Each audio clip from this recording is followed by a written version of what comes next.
Hola, em trobo amb unes injustícies, que jo crec que són injustícies, i crec que les he de compartir perquè a veure si entre tots podem canviar una miqueta la convivència que tenim a prop. Val? Aleshores, passa que jo m'estic encarregant d'intentar fer unes activitats per persones sordes i el que m'està passant és que estic trobant que, per exemple, de moment no donaré noms. De moment no donaré noms.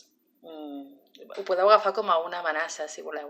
De moment no donaré noms, però m'estic trobant en que certs llocs estan dient que no hi ha descomptes per discapacitats ni per altres, ni per res, perquè està adaptat per tothom, aquell lloc, però resulta que no hi ha llengua de signes. Val? Per tant, l'opció que donen és la que han fet fins ara, que les persones sordes vinguin i que es costegin ells mateixos un intèrpret. Val? O sigui, han de pagar la mateixa entrada que jo, vale? I jo estaré allà escoltant i ho entendré tot, però les persones sordes no entendran això si són persones que només van amb llengua de signes o si fan lectura labial i no ho adapten perquè ells ho puguin veure en tot moment, no és una visita adaptada, per tant els estan fent pagar el mateix, però a sobre s'han de portar el seu propi intèrpret. Val? Quan la llengua de signes catalana és una de les llengües oficials d'aquí de Catalunya.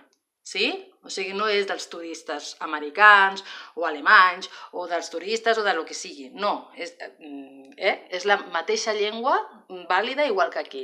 I ni tan sols poden anar a fer una visita a cert lloc que no voy a nombrar del Moianès, perquè, si van, han de pagar més. O sigui, recordem que les persones sordes no tenen els mateixos drets d'infants que els oients, perquè no poden estudiar igual que els oients, perquè no se'ls donen els intèrprets que necessiten, i a sobre, quan siguin adults, aquestes persones que no tindran el mateix accés laboral que els altres, resulta que hauran de pagar el seu propi intèrpret.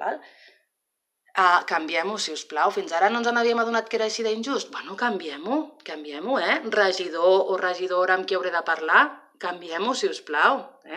Després, les cases de colònies amb les que estic parlant no tenen el llum per avisar d'incendis per persones sordes. Com és que no feu cap descompte, llavors? Almenys un descompte, no? De dir, ostres, aquesta casa no està adaptada per vosaltres, acceptem que vingueu, però us aviso, i per tant,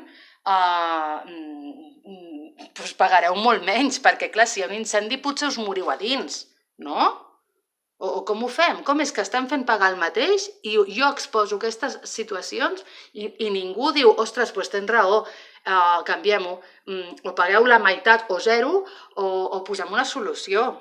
Si us plau, poseu solució, que no me caliente, la vaya a liar. Adiós. Ostres, va, fem un canvi entre tots, no? Què us sembla la idea? Va, vinga, vamos.